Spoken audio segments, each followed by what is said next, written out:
Olá pessoal, tudo bem com vocês? Espero que estejam tranquilos. Aqui estamos iniciando o episódio número 20 aqui do podcast Atualizando.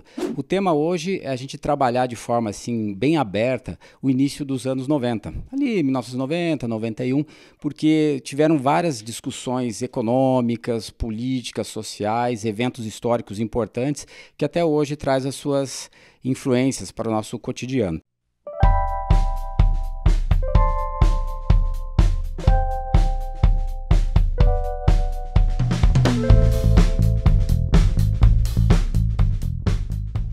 Bom, quando eu estou dando aula de geografia, geralmente a gente fala muito de globalização, né? Que está muito associado ao ano 90, 91, né?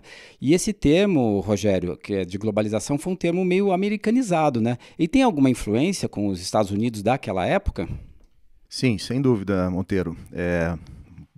Olá aí para os colegas, né? Uma saudação, os professores aqui reunidos.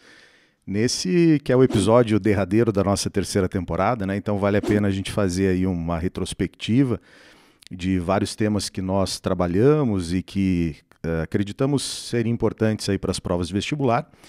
E aí, claro, 1990, 91, você tem ali um cenário de crise do comunismo no leste europeu, uma globalização crescente, né, e uma obra que vale a pena ser lembrada ali do início da década de 90, que apresenta uma tese de que houve, então, com o colapso do modelo socialista, o triunfo do liberalismo diante de uma polarização, né, socialismo e o fascismo também derrotado, obviamente, né, no contexto da Segunda Guerra Mundial.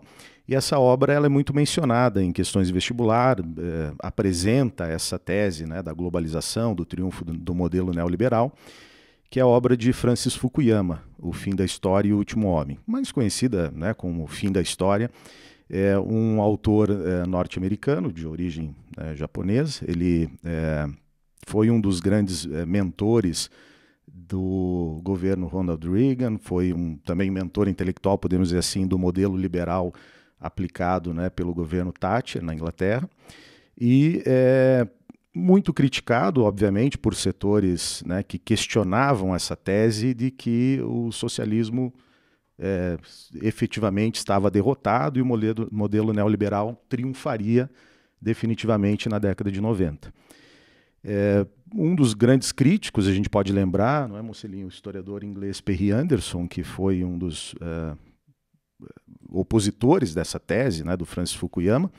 É preciso lembrar também, Daniel, que o Francis Fukuyama foi mal compreendido, né, com o termo o fim da história. Ele não fala que a história acabou literalmente, né? Claro, não haveria o fim dos episódios históricos, não se trata do fim da ciência, né? E o próprio termo fim não tem esse sentido literal, mas de um alvo que a história atingiu com o triunfo do capitalismo liberal, do modelo democrático liberal, em contraposição ao fascismo, ao comunismo, que estavam, né, em crise, sobretudo o fascismo definitivamente derrotado. Na época eu lembro que chamavam ele muito de neoconservador, pai do neoconservadorismo, mas acho que depois ele até descolou disso, ele começou, não me atribua esses títulos, né?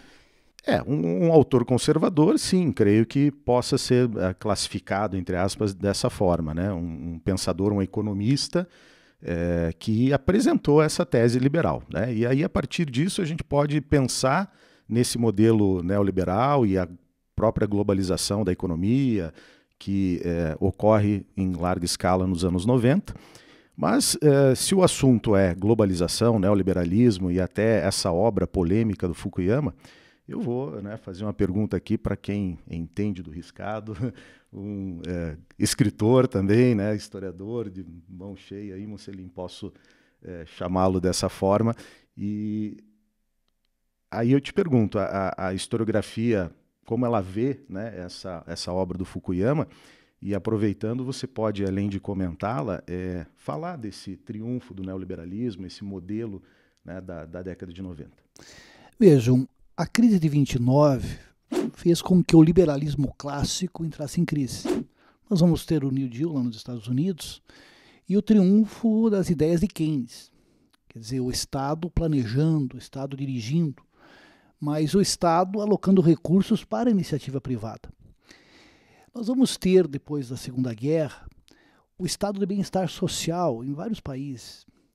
E a escola de Estocolmo vai seguir nas pegadas de Keynes e ainda vai ser mais radical na questão do planejamento, a busca de uma certa igualdade. Quer dizer, mantém-se o capitalismo, mas um capitalismo com justiça social. Aí veio a crise do petróleo em 73, 74, e esse modelo começa a dar problemas. Já não havia mais tantos recursos para que o Estado alocasse em educação, saúde, e vamos ter o triunfo da chamada escola austríaca, bem como da escola de Chicago. O Ludwig von Mises, o Friedrich von Hayek, eles vão defender um novo liberalismo, por isso neoliberalismo. E também nessa pegada nós vamos ter o Milton Friedman lá na escola de Chicago. Basicamente eles vão dizer o seguinte, que o Estado não deve interferir na economia, né? Vão propor privatizações, flexibilização das leis trabalhistas, que o Estado deveria apenas zelar pelo cumprimento dos contratos, quer dizer, o Estado mínimo. A senhora Margaret Thatcher aplicou parte dessas ideias lá na Grã-Bretanha, privatizando empresas tradicionais na área de ferroviária, né, por exemplo, e reduzindo os gastos públicos. E teve um relativo sucesso econômico, porque a questão social ela se agravou na Grã-Bretanha durante o período que a Thatcher esteve à frente do governo. O neoliberalismo ele não é incompatível com ditaduras, porque no Chile o governo Pinochet vai contratar lá um grupo de economistas e administradores, Chicago Boys, né, que estudaram lá com Milton Friedman, e vamos ter privatizações em larga escala, área educacional, saúde, previdência. E esse modelo deu ao Chile um certo respiro econômico, né? Tanto é que ali em 76, 77, a taxa de desemprego caiu bastante, o que deu uma certa sustentação popular ao governo do Pinochet.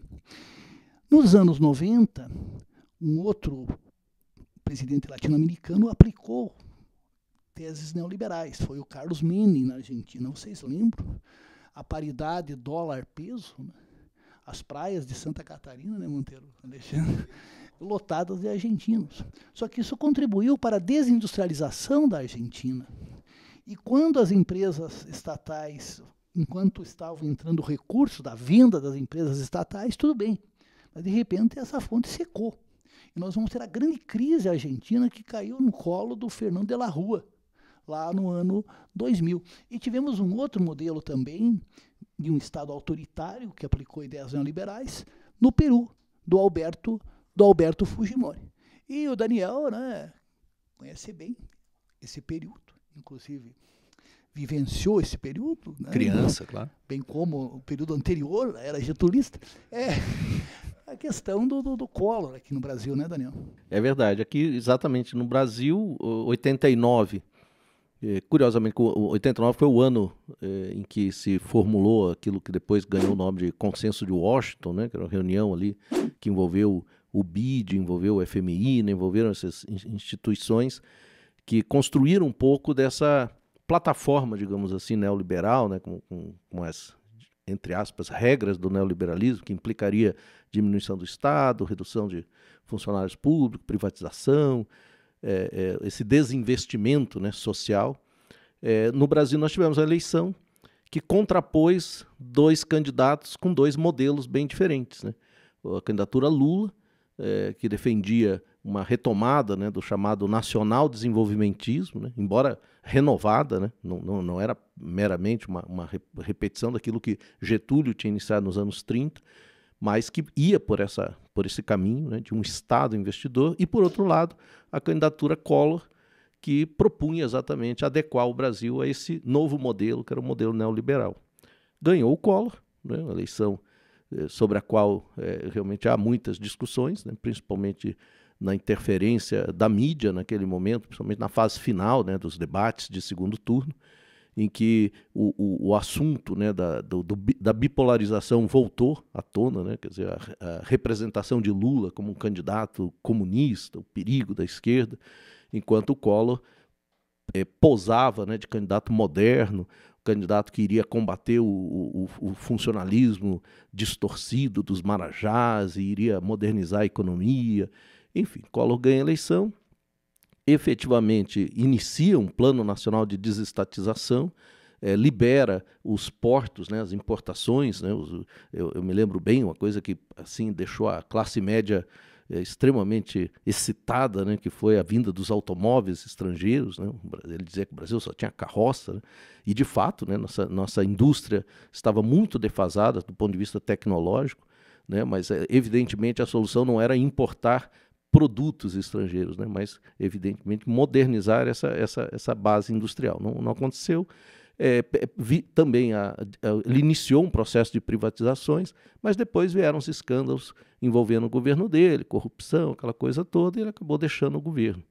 O Brasil passava, isso é preciso destacar, Mocelin, Rogério, Monteiro, Alexandre, uma situação que era a herança do regime militar, de um projeto econômico muito mal gerido, né, depois da crise do petróleo, e que gerou uma profunda concentração de renda. O país era um país empobrecido do ponto de vista social, com uma crise inflacionária já volumosa, né, problemas muito sérios naquilo que chama de dívida da conta corrente, que é o dinheiro para pagar as contas de curto prazo, um endividamento externo que tinha levado o Brasil ao FMI, no governo Figueiredo, ou seja, um país totalmente desarranjado. E o governo Collor vai acreditar que a desestatização, a redução ainda do quadro de funcionário público, a abertura para o capital estrangeiro iria magicamente ajeitar essas coisas. Não aconteceu.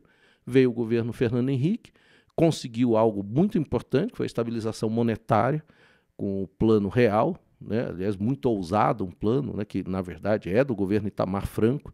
Fernando Henrique Cardoso era ministro de Itamar, foi um porta-voz desse plano, mas não o seu elaborador, né? A elaboração do plano deveu a economistas como Pércio Arida, André Lara Rezende, né? O Edmar Baixa, né? Jovens economistas que fizeram realmente essa mágica da criação de uma nova moeda. E aí o país também estabeleceu âncora cambial, paridade também. O Brasil também viveu essa história do dólar com o real e o dólar, né, mais ou menos o mesmo valor, mas que também não se sustentou. Privatizações na área telefonia, na área petroquímica, na área bancária. Como o Mocelin disse, a entrada de recursos deu um ânimo para a economia, mas o país ainda muito desajustado, acabou também não funcionando bem. O governo Fernando Henrique, no segundo mandato, perde popularidade, né, não consegue manter o ritmo, e aí abre espaço depois para a eleição do Lula, que vai colocar em pauta aquele item da agenda que tinha sido esquecido pelo neoliberalismo, que é o resgate da dívida social. Então, o início dos anos 2000, verdade seja dita, o crescimento mundial, principalmente com o fenômeno China, deu um impulso nas commodities, que fez com que entrassem recursos no Brasil, que o governo Lula usou para tentar resgatar um pouco dessa dívida social com a criação de planos de redistribuição de renda e a elevação do salário mínimo acima da inflação. Enfim, isso já é outro momento, anos 2000. De qualquer maneira, o Brasil viveu a sua experiência neoliberal, trouxe alguns benefícios, sem dúvida, principalmente no setor de entrada de tecnologias mais modernas, né? O enxugamento de máquina pública acabou não acontecendo, ou não acontecendo da maneira devida, né? E esses benefícios acabaram não sendo, digamos, capilarizados numa sociedade desigual, profundamente empobrecida. Enfim, o país continuou com seus problemas estruturais, o que prova que, possivelmente, o liberalismo ele não tem esse poder de chegar efetivamente na totalidade da população, mesmo que aconteceu no Chile. Né? Só para concluir, o Mocelin fez o comentário nos anos 70 do aparente sucesso da política neoliberal no Chile, até que cobrasse o seu preço. Quando as crianças se tornaram jovens, queriam entrar na universidade, tudo era pago, se endividaram brutalmente, Quando os adultos se tornaram velhos, tinham que se aposentar, não tinha aposentadoria, empobreceram duramente e o país entrou em colapso. E agora está vivendo uma experiência extremamente inovadora de reinvenção. Quem sabe essa ideia de reinvenção chegue até nós em algum momento do século XXI. Mas queria passar a palavra para o Alexandre, porque tem um outro detalhe importante nessa história de globalização, né, Alexandre?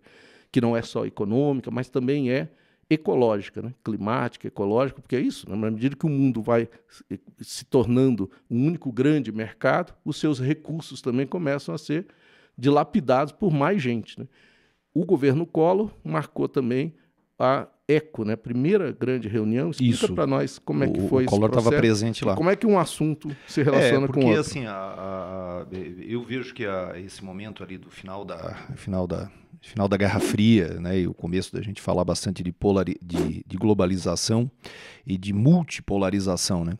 Então ele abriu caminho para as discussões ambientais também de caráter global, que muitas vezes era visto como local, era visto como nacional, vai ganhar um caráter global.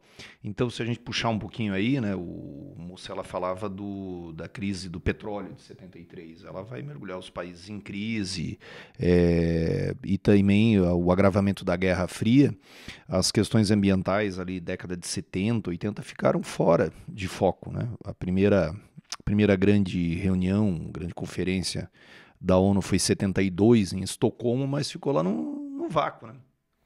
Esse período vai ser marcado pelo agravamento das questões ambientais. Só citando, por exemplo, foi aí que a União Soviética vai ferrar lá o Mar de Aral, né? É quando você tem aí, por exemplo, de descuidos com a exploração de petróleo em vários lugares, avança o desmatamento na Amazônia, aquela coisa toda. Mas aí vamos chegando ali no começo da globalização, vamos chegando nos anos 90, né? 1987 sai um importante relatório Brundtland, né, da ONU, dizendo que, em resumo, a coisa está feia.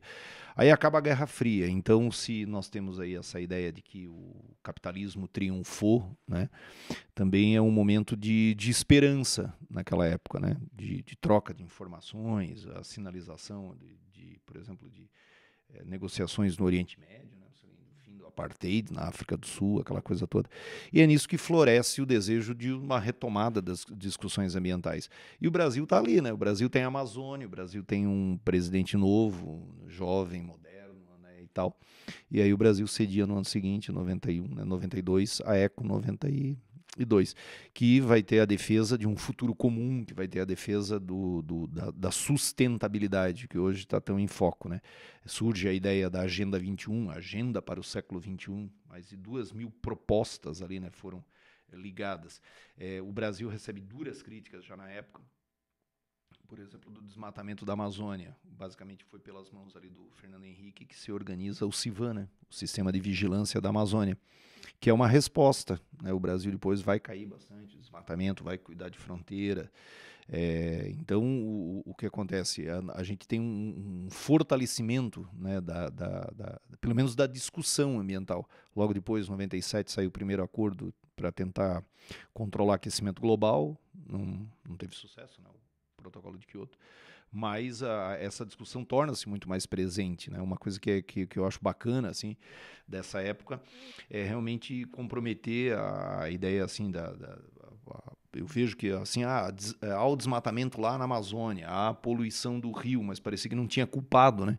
Então, assim, você é responsável pela tua sacola, você é responsável pelo teu carro, o carro vai ter catalisador, o desodorante não agride a camada de ozônio, né? Começa toda uma ideia, assim, a questão de proteção de animais e tal. Então, essa discussão, ela foi bem legal. Então, se a globalização trouxe algo positivo aí, foi a abertura dessa discussão. E a gente que está tão preocupado aí com o vestibular, né? Agora, nós vamos ter daqui a alguns dias, a reunião em Glasgow, na Escócia, né? Sobre as mudanças climáticas, que até a gente vai deixar um link aí para a rapaziada que se quiser olhar uma entrevista bacana. No ano que vem tem vamos ver se a imprensa vai chamar assim, né? A Rio+30, né, que vai ser em Nairobi, no Quênia, que a grande defesa é a sustentabilidade, né? Há quem hoje diga assim que sustentabilidade é sinônimo de felicidade, né? Então, essa época vai ser marcada. Uma coisa que eu gosto de falar, vou só antes de interromper, o que eu acho legal na ECO 92, ali quando teve né, que o Collor ele representava aquela modernidade e tal, né? Mas as pessoas, por exemplo, receberam no Brasil o Príncipe Charles, né? Ele veio com uma discussão assim, né? Eu esqueço o nome daquele líder da ONU lá que fez o discurso, né? Que foi muito bacana, então, em defesa dos povos, as ONGs chegaram para mostrar a sua participação. Então houve essa grande abertura, isso foi o grande barato ali do começo. E houve também o início de uma educação ambiental, né? E também o fortalecimento, né, Monteiro, dos órgãos fiscalizadores. Foi se criando toda uma infraestrutura, né, de equipamentos, de pessoas capacitadas para a vigilância. Que isso vai fazer com que houvesse uma retração no desmatamento em algumas regiões. E também na Europa e nos Estados Unidos, uma conscientização maior das pessoas, o desenvolvimento daquilo que a gente chama de consciência, de cidadania ambiental. Hoje, existem muitas pessoas que, ao consumirem, procuram saber de onde vem o produto e aquilo que se advoga, o boicote a todos os que, porventura, agridem a natureza ou não respeitam as leis básicas no que diz respeito à questão ambiental. Então houve uma evolução, apesar de ainda termos problemas seríssimos, né, que tem avançado, e principalmente a gente nota nos jovens essa maior consciência ambiental, a própria causa animal ganha força, os animais sendo vistos como seres sencientes. Quer dizer, tanto é que lá em Portugal já tem até um partido da causa animal, que elegeu 2 ou 3 deputados, uma coisa assim. Então houve mudanças significativas de lá para cá. E até a ideia do desperdício, né, do ter vários, do ter o supérfluo, era uma ideia de poder, uma ideia de, poxa, eu posso desperdiçar, e hoje não, né? É o contrário. Vou consumir, consciente, vou reciclar. Só queria acrescentar 2 detalhes em relação ao Brasil, particularmente, que ele está falando fim dos anos 80, início dos anos 90, né? Tem que lembrar que o Brasil estava com a Constituição nova, né? Constituição de 88, que ela tem 2 elementos, entre outros, mas só para destacar esses 2, que tem uma relação direta com proteção do meio ambiente. Uma, que era um capítulo sobre os índios, né? E a responsabilidade da União de demarcação de terras indígenas, o reconhecimento de que os índios tinham direito sobre as chamadas terras em que eles habitavam originalmente. Esse é um aspecto importante que vai ajudar também nesse propósito, né, de preservação. E o outro é a criação do Ministério Público, né? Quer dizer, já havia o Ministério Público, mas o fortalecimento do Ministério Público como um órgão de defesa da cidadania. Então, no sentido de fiscalização, autuação, prisão mesmo, a Constituição de 88 cria, né, fortalece instituições, órgãos que vão ter essa capacidade de, representando a cidadania, inclusive naquilo que chama de direitos difusos, né, que são aqueles direitos que não têm propriamente um titular, né, todos são detentores desse direito, que é meio ambiente, um ar limpo, água potável, esse tipo de coisa. Então, tudo isso também é inovação, né? E um último detalhe que a gente estava comentando aqui, que também vem nessa onda da globalização, digamos, né, do sucesso, né, da versão histórica do neoliberalismo, que é a tecnologia. E é interessante que a tecnologia ela vem, né, justamente dentro também desse discurso ambiental. Você estava falando aqui de catalisador, estava lembrando das geladeiras. Eu me lembro da época das campanhas, né, pela substituição, né, de certos produtos das geladeiras que causavam mal ao meio ambiente. Geladeira, ar-condicionado. Né? O carro. As lâmpadas. O carro lâmpadas. Exatamente. Então veja como tudo isso marcou esses anos 90 e é bem interessante, né? A lamentar o fato de que 20 anos depois da Eco 92 ainda precisamos avançar muito, né? Houve avanço, claro, mas o quanto ainda longe do ideal, né? Mas por isso a importância das próximas, né, edições aí de conferências internacionais de meio ambiente. E agora vamos ver o que o Monteiro tem para nos falar dos anos 90. O que eu lembro do começo, né? Começo dos anos 90. Porque se for falar a década de 90 inteira, dá para fazer umas 6 horas de... Você sabe quando você está num determinado ano X, você não está nem aí para ele, né? Você só vai perceber que ele era importante ou não na sua vida uns 10 anos depois, né? Então eu lembro que 89, quando caiu o Muro de Berlim, 90, quando unificou as Alemanhas, 91, quando acabou a União Soviética, para mim era só festa, né? Era um adolescente, eu queria festejar mesmo, né? Aí quando eu comecei a dar aula, eu falei, pô, aqueles 3 anos ali foram intensos, né? E depois eu fui percebendo, assim, pegando especificamente o ano de 1991, duas coisas me chamam muito a atenção, né? Foi a Guerra do Golfo, né? Que quando o Iraque invade o Kuwait, né? Eu fiquei muito indignado na época, porque era o ano que eu tinha que servir o exército, né? Falei, pô, o Brasil nunca entra em guerra, vai entrar em guerra logo no meu ano, né? Que eu tinha que servir, né? E na época eu lembro que se discutiu muito em off, assim, né? O governo brasileiro, o Iraque era um dos nossos melhores clientes, né? Então o Brasil ajudou a desenvolver o projeto nuclear do Iraque, a Petrobras tinha uma joint venture, né, uma área de extração de petróleo lá no Iraque também.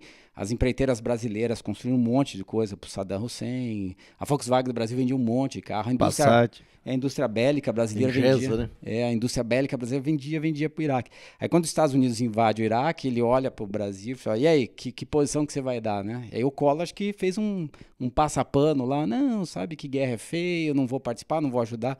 Aí dá a impressão que depois dos anos 90, o Brasil teve que pagar por não ter ido para o Iraque, né?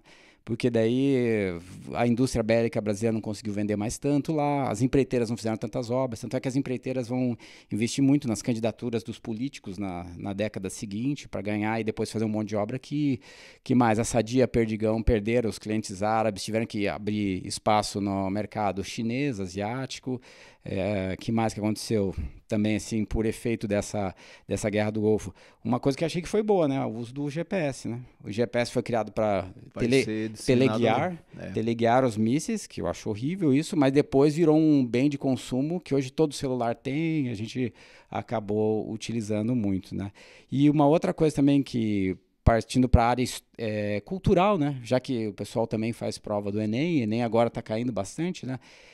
Pouca gente sabe, principalmente as gerações mais novas, que nunca compraram nenhum CD. Quem está assistindo esse podcast, os nossos alunos, acho que nunca compraram um CD. O que é CD? Quanto mais o disco de vinil, o bolachão, né? Então, em 1991, teve o disco que a gente vai botar aqui na tela, a capa dele, que é da banda Nirvana, o Nevermind. Então, ele ficou famoso porque tem um moleque pelado, assim, na capa, boiando numa piscina, tentando pegar uma nota de $1. Vocês vão ver depois o vídeo lá. E o Nirvana, ele é famoso porque ele criou, não é que ele criou, ele veio no embalo da chamada cultura grunge, né? Que era legal, o pessoal andava de camisa de flanela no né? sol, era uma coisa louca. É porque aquela região lá, todo mundo é madeireiro, sim, meio lenhador, né? Meio lenhador, todo mundo usava umas barbas, assim, umas camisetas como xadrez. as barbas, assim, eu achei meio Aí o que os caras estavam fazendo umas análises na questão do rock and roll lá, que nos anos 80, o rock ou era de protesto, que era a linha punk, ou era um rock enaltecendo a natureza, a felicidade, tipo Queen, Led Zeppelin, ou era a zona mesmo, né? Que é o AC/DC, o Van Halen, essas bandas todas. Aí com a virada dos anos 90, o socialismo ficou fraco. Quem gostava de protestar perdeu força, e quem esperava um capitalismo que ia salvar tudo também perdeu força. Aí o grunge é uma linha de pensamento de rock meio deprê, assim, né? Tudo é uma porcaria, né? Eles até falam que é niilista, né? Um rock and roll niilista que meio que é do Nietzsche, assim. Ou seja, já não, sabe, já deu o que tinha que dar. E aliado a isso, a cultura grunge cai naquele sistema de evolução da internet, de você baixar música. Aí lascou-se de vez, né? O cara tem um baixa autoestima no grunge e você pode baixar vídeos e músicas à vontade, de graça. Aí não geraria um estímulo muito grande para você ter grandes shows de rock, surgimento de grandes bandas. Aí o rock ele foi meio que desaparecendo. Daí tem esse pessoal mais velho, assim, vai ter lá a Metallica, os caras já estão na capa da gaita, o AC/DC, o Rolling Stones, os caras chegam no soro, assim, tipo, despluga o soro, toca de volta pro soro, assim, né? E aí vai vir essa cultura pop que eu não tenho nada contra, mas é bem diferente do rock and roll. Pô, então, e o U2 lança um disco chamado Discoteque, cara. Tá tentando resgatar os caras dos anos 70, né? Então eles estão falando que tudo que tem a ver um pouco com rock and roll hoje está morrendo, né? As fábricas de guitarra estão falindo nos Estados Unidos, as motos Harley Davidson, né? Porque o público é meio velhão lá, né? E meio velhão, eu me senti agora velhão, assim. atingido. Não, tanto é que a gente fala de rock, assim, o pessoal mais jovem só, você não gosta de rock, pô, bem que podia gostar de Anitta, um funk. Falei, não. Morro, mas não troco as minhas convicções. Agora né? é Billy Asher. Então, tudo muito computadorizado agora, né? E antes não, né? Então, eu acredito que aquele movimento grunge é um divisor de águas, a última último suspiro do rock and roll. Claro, quem gosta muito de rock and roll tá assistindo isso aqui, tá com um boneco voodoo meu, né? Dizendo assim, não, mas tem uma banda que surgiu em Morretes, ali no Boqueirão, ano passado, que vai... Não vai. Morretes, o Mocelic patrocina, Não inclusive, vai, ele é o produtor vai, musical da O banda. rock and roll foi bom enquanto durou, como a música clássica, né? Ninguém mais faz música clássica, foi aquele período, né? Então agora vamos ver que bicho dá. Então os anos 90 me lembra muito isso, o 91, né? É o Guerra do Golfo, o Nirvana com o disco lá que os caras venderam pra caramba, né? O Nevermind, e também o último suspiro da União Soviética, que foi dia 25 de dezembro, né? 20 anos do colapso da União Soviética, né? Uma efeméride importante. Bem interessante, E é isso aí que eu lembro, né? Alguém quer fazer mais alguma colocação? Começou a relembrar as coisas do passado?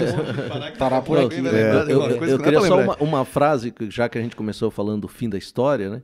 E em 2001, né, quando teve lá o atentado do World Trade Center. Eu me lembro de um jornalista que a matéria que ele escreveu, o título era assim: "E a história voltou de férias". Tirou a década de 90 para refletir. Estamos de volta, gente. Exatamente. Então é isso. Eu agradeço a todos os nossos colegas aí que trabalharam arduamente para fazer esses episódios aí durante o ano, as pessoas que estão assistindo, né? E vamos para o ano que vem com uma nova temporada, novos assuntos aí. Pessoal da técnica aí, muito obrigado. Nos ajudou bastante aí. Ok, um abraço a todos e até o próximo episódio. Próxima temporada também. Até mais, tchau, tchau.